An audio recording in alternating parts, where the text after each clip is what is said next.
옥탑방 가족 여러분 반갑습니다. 모는식의 옥탑방 이야기 진짜 시크릿 특강 11번째 시간입니다. 오늘도요 여러분과 함께 공부해 볼 만한 소중한 사연 그리고 중요한 질문이 왔어요. 그래서 함께 공부해 보고 오늘의 주제 말씀드릴게요. 첫 번째로 전해드릴 내용은 사연입니다. 소장님, 저는요 파란색 호랑나비를 생각했는데요. 색상에 너무 욕심을 냈나봐요. 일주일 넘어도 못 봤거든요. 심상화 다음 날 바로 갈색 호랑나비를 봤었거든요. 그래서 내가 파란색 호랑나비는 너무 욕심을 냈구나 그런 생각을 하고요. 다시 노란색과 검정색이 혼합되어 있는 그런 호랑나비를 보고 싶다고 생각을 했습니다. 이게 파란 나비보다 더 어려울 것 같은데요. 그런데요, 지난주 일요일 가게 앞에 서 있었는데요. 세상에나 제가 생각한 색상의 나비가 갑자기 날아오더니 한참을 제 머리 위에서 빙글빙글 돌면서 마치 저를 보러 일부러 온 것 같은 기분이 들 정도로 한참 있다가 날아갔습니다. 왼쪽 아래 날개가 찢어져 없어진 것까지 볼 수 있을 만큼 자세히 그리고 천천히 나비를 볼 수 있었죠. 제가 시크릿 공부를 제대로 하고 있는 건지 궁금했는데요. 그 마음에 놀라움과 기쁨, 확신이 가득했습니다. 네, 이런 내용이에요. 이제 처음에는 파란색 호랑나비를 봐야 되겠다라고 생각을 하셨는데 이제 파란색 호랑나비를 못 보신 거죠. 파란색 호랑나비들이 다 그냥 하와이로 여행을 가가지고 그래서 내가 너무 무리한 걸 원했구나. 갈색 호랑나비는 이제 바로 보셨다는 거예요. 심상화 다음 날.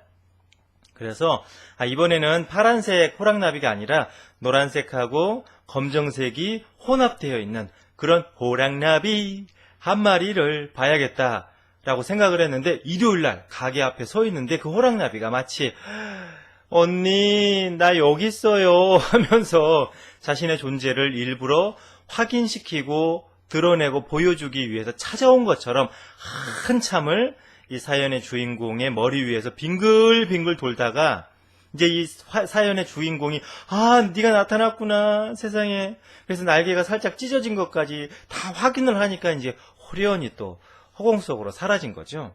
그러면서 이제 이분이 시크릿 공부를 제대로 하고 있는 건지 내가 시각화, 심상화를 정말 열심히 잘 하고 있는 건지 궁금했는데 그런 궁금했던 마음 또는 이제 살짝 의심도 들었겠죠. 참, 문 소장님이 저렇게 얘기를 해주시는데 그게 진짜 가능할까? 나에게도 그런 일이 벌어질까? 정말 내가 우주하고 한 마음, 한 기운, 한 몸일까? 이걸 사람이 사실은 끊임없이 의심하게 되거든요. 저도 가끔 그런 의심이 들기도 하는데 여러분들은 오죽하겠습니까? 특히 이제 초보, 처음으로 창조의 마술을 공부하시는 분들은 그런 의심이나 또 생각이 왔다 갔다 하는 게 지극히 자연스럽고 당연한 겁니다. 그래서 이제 그런 생각을 하고 계셨었는데 놀랍게도 그런 이제 의심이나 여러 가지 이제 궁금했던 그런 생각들이 기쁨과 이제 확신으로 부활하게 되는, 거듭나게 되는 그런 멋진 시간이었죠. 여러분, 이런 체험이 중요한 게 이런 체험을 한번 딱 하잖아요. 그럼 잠재의식 속에 나도 할 수 있구나. 창조의 마술은 특별한 사람이나 마법사들이 하는 게 아니라 누구나 마음의 위대함을 알고 마음의 위대한 능력을 활용할 줄 알면 누구나 창조의 마술을 할 수 있구나. 누구나 진짜 시크릿의 주인공이 될 수 있구나. 그래서 정말 나의 삶을 멋있고 내가 원하는 대로 혹은 내가 디자인한 것보다 더 멋있고 아름답게 그렇게 누구든지 살 수 있구나. 이런 믿음이 점점 잠재의식 속에 뿌리를 내립니다. 그게 굉장히 중요한 변화예요. 잠재의식이 변화돼야 내 삶이 근본적으로 바뀌거든요. 그런 이제 첫 출발을 하는 거죠. 그리고 이제 두 번째 더 강력한 메시지는 이런 작은 체험을 여러 번 반복하다 보면 잠재의식에서 내가 의심하거나 내가 막 그것을 믿으려고 애쓰지 않아도 나는 우주와 원래부터 태어나는 그 순간부터 우주와 한 마음, 한 기운, 한 몸이로구나. 여러분 인간이 깨달을 수 있는 모든 깨달음의 극치는 바로 그겁니다. 나하고 이 온 우주와 나하고 이 영원한 진리와 한 마음, 한 기운, 한 몸이라는 것을 깨달은 것 이상의 깨달음은 없어요. 부처님도 결국은 그것을 깨달으시고 활용해서 부처님이 되신 거고, 예수님도 마찬가지고, 모든 성자들도 마찬가지고, 자신의 삶을 행복하고 아름답고 성공적으로 사는 사람들은 그 이치를 알든 모르든 그 이치, 나와 온 우주가 원래부터 하나이고 한 기운이고 한 마음이고 한 뜻이라는 이 놀라운 진리, 이 놀라운 역사함을 활용하고 그것을 사용했기 때문에 행복하고 성공하고 그리고 자신이 원하는 것을 이루면서 살아간다는 거죠. 그래서 여러분, 이런 작은 체험을 끊임없이 반복하고 그러면서 내공을 쌓는 게 굉장히 중요합니다. 그래서 이 사연의 주인공은 아주 잘하셨어요. 네, 이분도 전교 1등을 드려야 될 것 같습니다. 네, 짝짝짝짝 정말 잘하셨고요. 자, 여러분들도 그렇게 하실 수 있습니다. 그리고 이제 제가 한 가지 부탁드리고 싶은 말씀은, 이렇게 실습을 반복하거나 그리고 이제 심상화, 시각화를 열심히 시도하는 것도 중요하지만 기본 원리를 깨닫고 기본 원리를 알아가는 것이 더욱 중요하고 본질적인 문제거든요. 그래서 여러분, 시간 나시면 이 진짜 시크릿 특강 1, 2, 3편, 그 1, 2, 3편이 원리편입니다. 원리와 이치, 진리에 대해서 우주하고 나하고 어떤 근본적인 관계가 있는지를 이제 설명한 장이기 때문에 그 진짜 시크릿 특강 1편, 2편, 3편을 여러분들이 좀 보시면 훨씬 도움이 될 수 있습니다. 그래서 그것은 한 번만 보지 마시고 여러 번 보시면서 자주 들으시면서 우주하고 나하고 어떤 이치가 있는가, 제가 이제 다양한 각도에서 설명을 드렸기 때문에 그렇게 한 번씩 더 보시면 좋겠습니다. 자, 그 다음에는 이런 질문이 왔어요. 아주 중요한 질문인데요. 소장님, 궁금한 게 있는데요. 질문해도 될까요? 네, 지금 질문하고 계시거든요. 오래된 차량을 새 차로 바꾸려고 합니다. 근데 특정 차량을 정해두고 시각화 또는 심상화하는 게 일반적이잖아요. 그렇죠? 이제 본인이 새 차로 바꾸고 싶은 것이 있으면 차량 브랜드는 뭔지, 색깔은 어떤지, 성능은 어떤지 이런 것을 구체적이고 생생하게 이렇게 시각화해라. 그리고 그 차를 몰고 다닐 때 나의 느낌에 집중해라. 이게 이제 굉장히 중요한 시각화의 원칙이었죠. 그런데요, 저는 갖고 싶은 차들이 많아서 차종이나 브랜드에 크게 개의치 않고요. 우주에서 보내주는 그냥 멋진 차를 타는 것이 제 마음속의 진심입니다.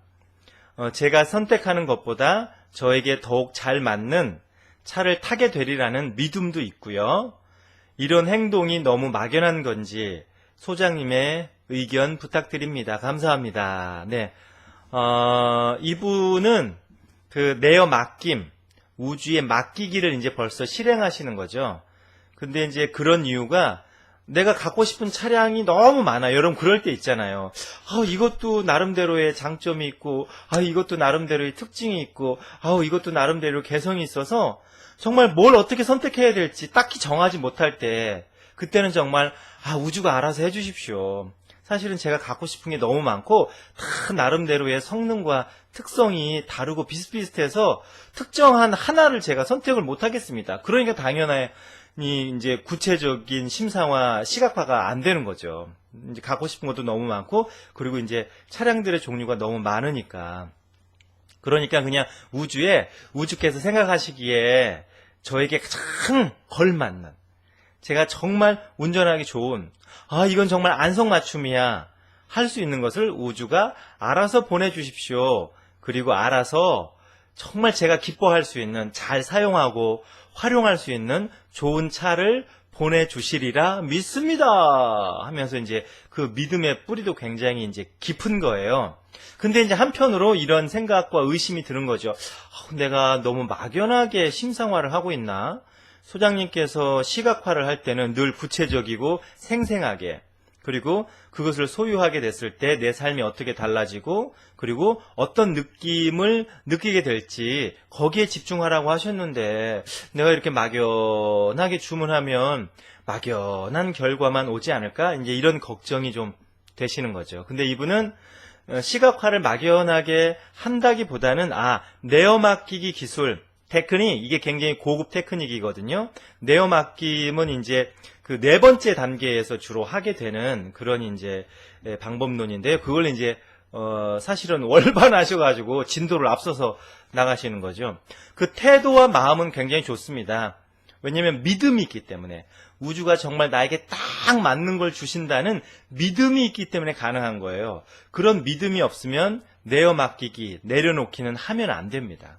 그래서 이분은 굉장히 조금 진도를 앞서 나가는 분이기 때문에 시각화를 이렇게 하시고 계시는데요.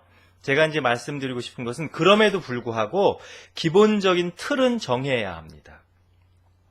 그냥 무조건 우주에다가 알아서 주십시오. 그러면 오히려 우주가 무엇을 선택해야 할지를 헷갈려 합니다. 왜냐면 우주는 나에게 딱 맞는 맞춤복을 선물하고 싶거든요. 왜냐하면 나는 축복받기 위해서 탄생했고 태어났고 살아가고 있고 온 우주가 그래 너는 축복받기 위해 태어났고 축복받기에 충분한 존재야. 그러므로 내가 너에게 맞춤복을 너에게 딱 맞는 정말 멋진 옷을 드레스를 선물해 줄게. 근데 나는 아무거나 주세요. 그냥 저는 걸레짝 입어도 괜찮습니다. 이러고 있다면 오히려 우주가 당황한다는 거죠. 우주가 머뭇거릴 수 있다는 거예요. 그러니까 기본적인 틀, 전문 용어로 왁구, 왁구라는 말은 일본 말인데 그냥 재미삼아서 하는 얘기입니다. 이런 거는 그렇게 구체적이진 않더라도 대략적인 아웃라인은 틀은 제시를 해야 우주가 훨씬 창조 작업하기에 좋다는 거죠. 예를 들어 사연의 주인공 같은 경우에는 그래도 2000cc 정도는 돼야 됩니다. 아니야, 내가 사회적 주의가 있는데 한 그래도 3000cc 이상은 돼야지. 그리고 저에게 가장 중요한 것은 어떤 차량의 외형이나 어떤 디자인이나 이런 것보다도 저는 연비가 가장 중요합니다. 가성비가 높아야 돼요. 아니에요. 저는 디자인이 제일 중요합니다. 아니에요. 저는 운전하기가 편한 차, 이게 좋습니다. 이런 가장 중요한 핵심 가치, 내가 정말 이것만은 꼭, 이런 성능만은 꼭 내장하고 있었습니다. 라고 하는 필수 기능, 이런 건 정해야 하는 겁니다. 그런 걸 정한 다음에 나머지 디테일은 우주가 알아서 해주십시오. 그러니까 냉면 먹을 건지 삼계탕 먹을 건지는 정해야 한다는 거예요. 그냥 여름에 먹기 좋은 걸로 주세요. 그러면 우주가 생각할 때 삼계탕이 좋을지 냉면이 좋을지 빈대떡이 좋을지 갈비가 좋을지 그것을 고민하고 결정하는 시간이 너무 오래 걸린다는 거죠. 그래서 중요한 것은 우주에 내어 맡기기를 할 때 가장 중요한 것은 우주가 나에게 딱 맞는 것을 주신다. 정말 나는 그걸 통해서 기쁨과 만족을 얻을 수 있다라는 믿음이 있어야 하고, 그런 믿음이 있는 다음에 이제 우주에 맡기는 것은 중요하고 굉장히 소중한 일이긴 하나, 그럼에도 기본적인 틀, 기본적인 아웃라인, 기본적인 핵심 가치는 내가 결정을 해야 된다. 그래야 우주가 창조 작업하기에 훨씬 수월하고 좋다. 여러분, 아무거나 주문하면 정말 아무거나 우주가 주십니다. 그리고는 투덜거려요. 아무거나 줬다고. 자기가 마음속으로 아무거나 주세요 해놓고 그러면 정말 아무거나 오거든요. 그러면 아무거나 줬다고 투덜댄단 말이에요. 그게 사람의 마음이에요. 그러니까 기본적인 틀, 아웃라인, 핵심 가치, 핵심 역량과 기능, 이것은 꼭 본인이 선택을 하고 결정을 한 다음에 나머지 부분은 우주에게 맡기는 게 그게 창조의 마술에 굉장히 중요합니다. 아주 소중한 질문을 보내주셨기 때문에 우리가 이제 함께 공부해 봤고요. 그리고 여러분 지금 창조의 마술 4단계가 있습니다. 제가 처음에 설명을 안 드렸는데요.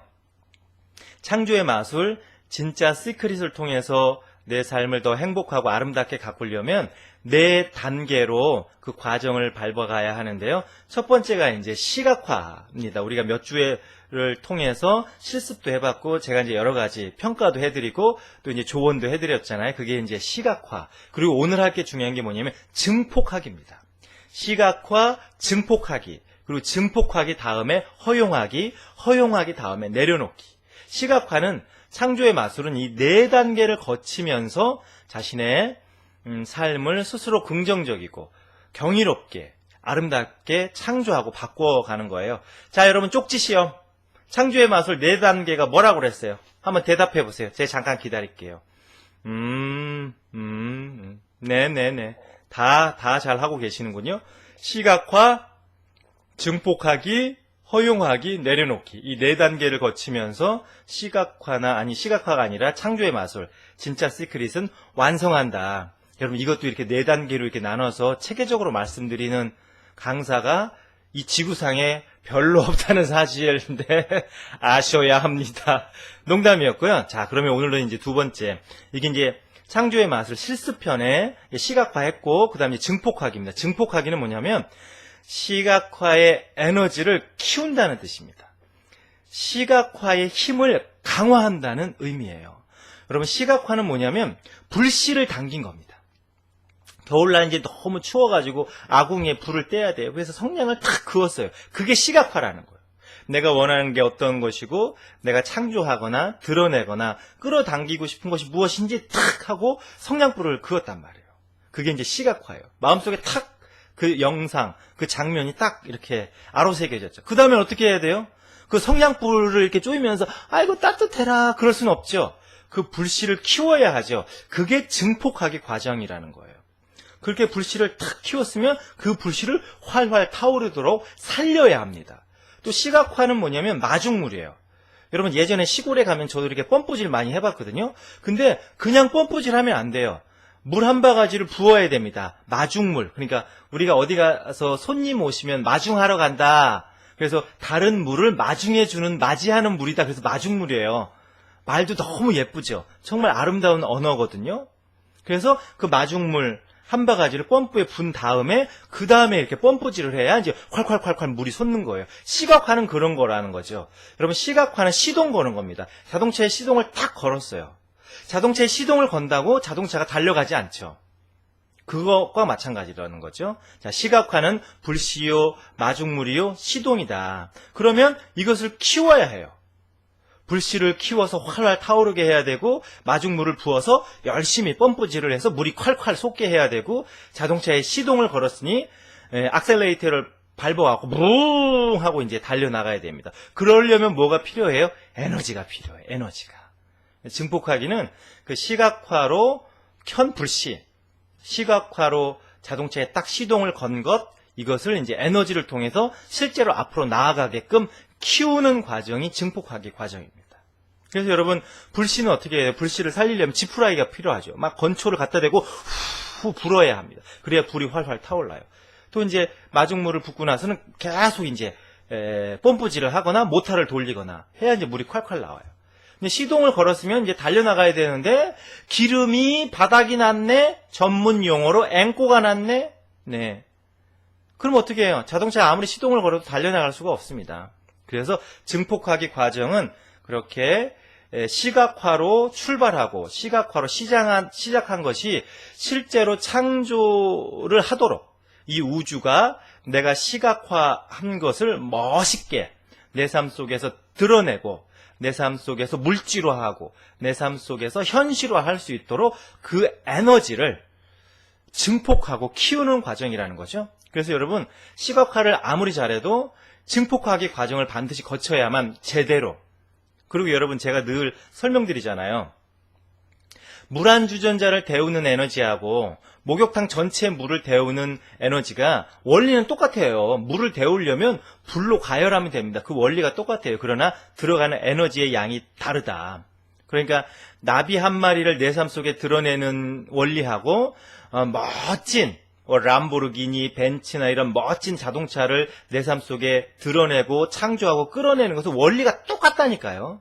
나비를 창조하고 드러내는 거나 람보르기니를 드러내고 물질화하는 거나 원리는 똑같아요. 그러나 들어가는 에너지가 다른 겁니다. 에너지가. 자, 그래서 이 에너지를 키워서 내가 한 시각화, 내가 건 창조의 마술이 정말 멋지게 아름답게 결실을 맺도록 하는 게 이제 증폭하기 과정인데요. 이 증폭하기 과정에 있어서 가장 중요한 에너지는 감정, 즉 느낌입니다. 느낌. 느낌이 바로 이 에너지원이에요. 어떤 느낌을 갖고 사느냐, 어떤 느낌을 내가 많이 느끼느냐, 어떤 감정에 몰입하느냐, 이게 내가 시각화한 것, 내가 창조의 마술을 건 것을 정말 실제로 내 삶 속에 하루 만에 드러내느냐, 1년 만에 드러내느냐를 좌우하는 에너지라는 거예요. 에너지. 실제적인 에너지예요. 여러분, 군대에서 고문관이라는 전문 용어가 있습니다. 네, 고문관은 뭐냐면 약간 사람이 띨빵하고 어리버리하고 그냥 군대 생활에 잘 적응 못하는 4차원의 세계에 살고 있는, 몸은 군대에 있으나 마음은 안드로메다에 가 계신 분들, 그래서 묻 동료들로 하여금 심한 스트레스와 탈모를, 위장병을 유발하시는 분들, 근데 본인은 편안하고 괜찮아, 아무렇지도 않아, 이런 분들을 이제 고문관이라고 우리가 이제 명예직으로 위촉을 해요. 근데 이제 예전에 우리 이제 부대 생활을 할 때 아주 명문대학교, 뭐 연세대학교, 뭐 서강대학교, 서울대학교, 뭐 고려대학교, 뭐 그것만 꼭 명문대학은 아니지만 그냥 예를 들어서요. 그런 좋은 대학 나온 친구가 이렇게 딱 자대에 이제 배치받아서 왔습니다.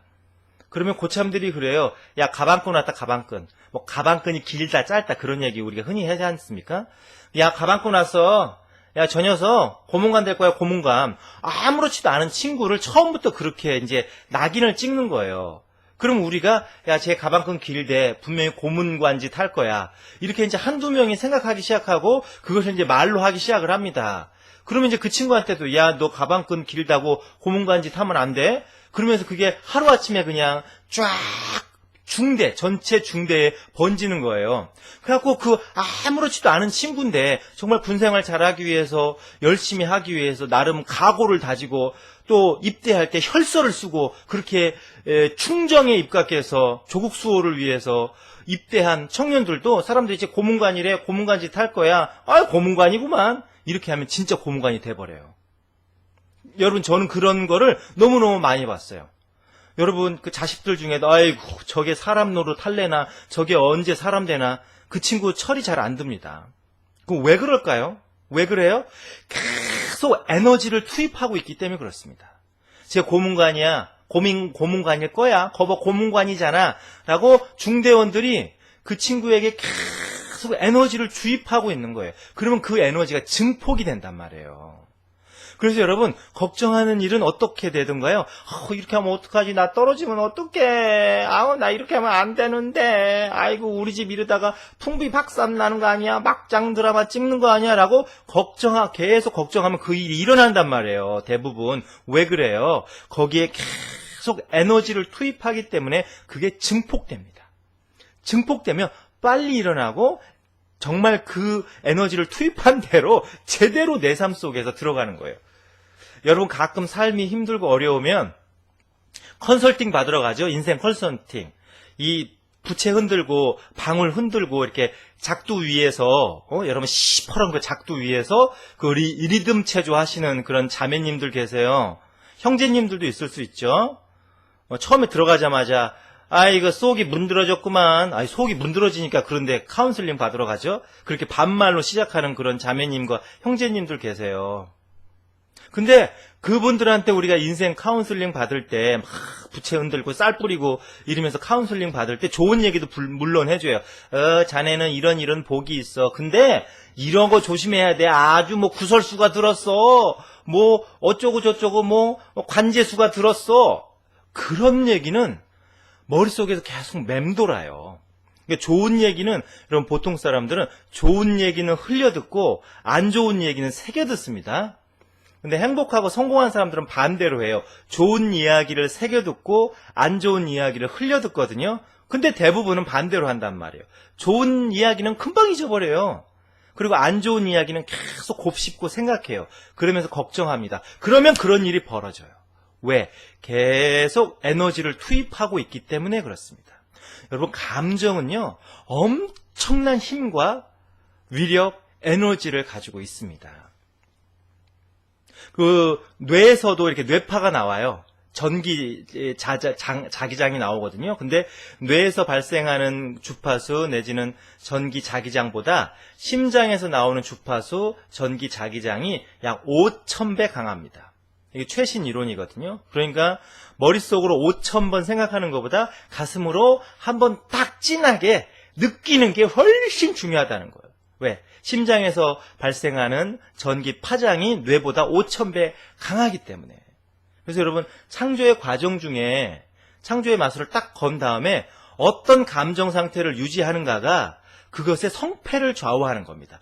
우리가 시각화는 잘 할 수 있거든요. 그런데 내가 감정 상태, 이 에너지 상태를 어떻게 증폭해야만 내가 이 건 시각화가 빨리 그리고 제대로 정확하게 삶 속에서 실현될까, 이게 이제 관건인 거예요. 그래서 시각화를 잘했다고 모든 게 이루어지는 게 아니라 그 시각화를 실제로 창조할 수 있는 힘, 에너지는 감정, 느낌인데 그 느낌을 증폭해야만, 그래야만 창조의 마술이 제대로 실현되는구나. 여러분, 그래서 예를 들면 시크릿 영화나 아니면 모든 자기 개발서에서 감사해라, 감사생활해라, 기쁘게 살아라, 그게 이제 에너지를 증폭하라는 말이거든요. 그래서 저도 이제 한때 해봤습니다만, 물론 지금도 하고 있어요. 그냥 감사합니다, 감사합니다, 감사합니다. 하루에 3,000번 외치기도 하고. 근데 3,000번 외치는 것도 분명한 효과가 있습니다. 그러나 3,000번 외치는 것보다 정말 감사함을 절절하게 한 번 느끼는 게 훨씬 강력한 에너지를 방출한다는 거예요. 여러분, 이 원리를 아셔야 됩니다. 그래서 감정이 굉장히 풍부하고, 그리고 감성이 굉장히 이렇게 많은 분들이 오히려 창조의 마술에 성공할 확률이 높아요. 그래서 오히려 다 그런 건 아니지만 약간 정서가 건조한 남자들보다 여자분들이 이런 걸 본능적으로 훨씬 좋아하고 성공률이 높습니다. 제가 뭐 남성 동지들을 폄하하는 건 아니고요. 남자들이 되게 에너지는 강하지만 그 감성이 무디기 때문에 이 감성을 증폭시키는 방법을 잘 모르거든요. 그래서 여러분, 이 감정이 창조를 실제적으로 일으키는 주인공이고 이게 원동력이고 에너지고 힘이구나. 이걸 여러분 굉장히 잘 자각하시고 느끼셔야 됩니다. 자, 그래서 실습 나갑니다. 네, 5천만이 기다리는 이번 주 과제가 나갑니다. 제가 지금부터 말씀드리는 10가지 감정 중에서 여러분들이 하나 선택하셔야 됩니다. 첫째, 기쁨, 감사, 평온, 흥미, 희망, 자부심, 재미, 영감, 경의, 사랑. 네, 기쁨, 기쁘다는 거죠. 감사, 고맙게 생각하는 거. 평온은 마음이 참 온화하고 평정심을 유지하는 거예요. 편안한 거예요. 평온. 흥미는 마음이 막 설레이고 재밌고 이런 거죠. 희망은 미래에 대해서 밝은 생각이 나고 그것도 이제 가슴이 설레이는 겁니다. 자부심은 내가 참 자랑스럽게 느껴지는 뿌듯함이고요. 재미는 즐거운 거예요. 신나는 거예요. 영감은 이게 약간 종교적인 것일 수도 있고요. 뭔가 가슴에 충만해지는 그런 영적인 느낌이에요. 영혼이 이렇게 빵빵해지는 약간 그런 세속적인 기쁨하고는 좀 다른 차원 높은 그런 어떤 영적인 그 에너지가 차오르는 그런 느낌이에요. 경이로움은 우리가 대자연 앞에 있으면 입이 쩍 벌어지면서 말이 안 나오잖아요. 경이로움을 느끼는 거죠. 그 신비함을 느끼는, 그게 경이. 사랑은 마음이 따뜻해지고 훈훈해지고 정을 느끼는 사랑. 이 10가지 감정 중에 여러분이 하나를 선택하십시오. 대부분 그 하나의 감정을 일주일 지속하는 게 좋습니다. 예를 들면 여러분들이 기쁨을 선택했잖아요. 그러면 아침에 딱 일어나서 오늘은 기쁨의 날, 이렇게 선언하는 겁니다. 온 우주에. 이 10가지 감정 중에 어떤 것이라도. 근데 하나의 감정을 일주일 동안 지속하는 게 좋고, 소장님 저는 체질적으로 다양한 걸 좋아해요. 버라이어티 쇼가 좋아요. 그러면 한두 번 정도 바꾸셔도 돼요. 3일을 기준으로 3일은 기쁨, 또 나머지 후반부 3일은 뭐 감사, 뭐 자부심 이렇게 바꾸셔도 돼요. 될 수 있으면 하나의 감정으로 일주일을 지속하는 게 좋고, 그게 너무 지루하다 싶으면 이제 한 번 정도, 그래서 2개의 감정으로 일주일을 채우는 게 좋습니다. 아침에 딱 일어나면 그렇게 선언하는 거죠. 오늘은 기쁨의 날, 오늘은 감사의 날, 오늘은 희망의 날, 오늘은 재미의 날, 이렇게 딱 그날의 감정을 온 우주에 선포하는 겁니다. 그리고 마음속으로 아니면 입 밖으로 내면 훨씬 좋습니다. 우주시여, 오늘 하루 기쁨의 에너지가 충만합니다. 이렇게. 오늘은 기쁨의 날입니다. 우주시여, 오늘 하루 기쁨의 에너지가 충만합니다. 정성을 다해서 기쁨의 에너지가 흘러넘치는 하루를 만들겠습니다. 이렇게 아침에 선언하고 선포하고 기도하시는 겁니다. 다시 한번 말씀드려요. 10가지 제가 말씀드린 긍정의 창조의 감정 중에 하나를 선택을 해서 선언하십시오. 오늘은 기쁨의 날입니다. 우주시여, 오늘 하루 기쁨의 에너지가 충만합니다. 정성을 다해서 기쁨의 에너지가 흘러넘치는 하루를 만들겠습니다. 오늘은 사랑의 날입니다. 우주시여, 오늘 하루 사랑의 에너지가 충만합니다. 정성을 다해서 사랑의 에너지가 흘러넘치는 하루를 만들겠습니다. 오늘은 재미의 날입니다. 우주시여, 오늘 하루 재미의 에너지가 충만합니다. 정성을 다해 재미의 에너지가 흘러넘치는 하루를 만들겠습니다. 이렇게 선포하고 선언하고 말하라는 거예요. 그리고 그날 그 감정을 느끼기 위해서 최선을 다하는 겁니다. 기쁨의 날이라고 선택했으면 작은 것 하나에서도 기쁘다, 신난다, 재밌다고 그 감정에 몰입해보는 거예요. 잠깐이라도 좋습니다.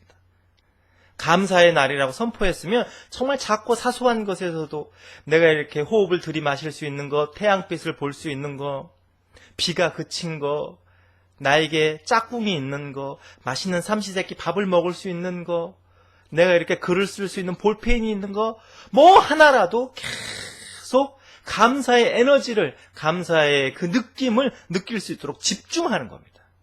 여러분, 이게 증폭하기, 시각과 다음 단계 증폭하기의 과정 중에 너무너무 중요하고 소중한 과정이고 실습입니다. 그래서 여러분, 그렇게 내가 긍정의 단어 10개 중에 하나를 선택해서 거기에 몰입하는 실습을 스스로 하시고, 어떤 변화가 일어나는지, 어떤 생각과 어떤 기적들, 또 어떤 소중한 경험들을 하시는지 그것도 쫙 댓글로 또 달아주시기 바랍니다. 이것도 정말 재밌고 경이로운 창조의 마술 실습이에요. 자, 여러분, 이렇게 10가지 증폭의 감정, 또 감정의 힘을, 또 에너지를 키움으로 인해서 여러분들이 창조의 마술의 실제적인 이제 힘과 권능을 소유하게 되니까요. 다음 한 주 멋있게 우리 공부하고 실습하고 또 재미난 얘기 많이 댓글로 남겨주십시오. 오늘은 여기까지입니다. 창조의 마술은 당신 것입니다. 감사합니다.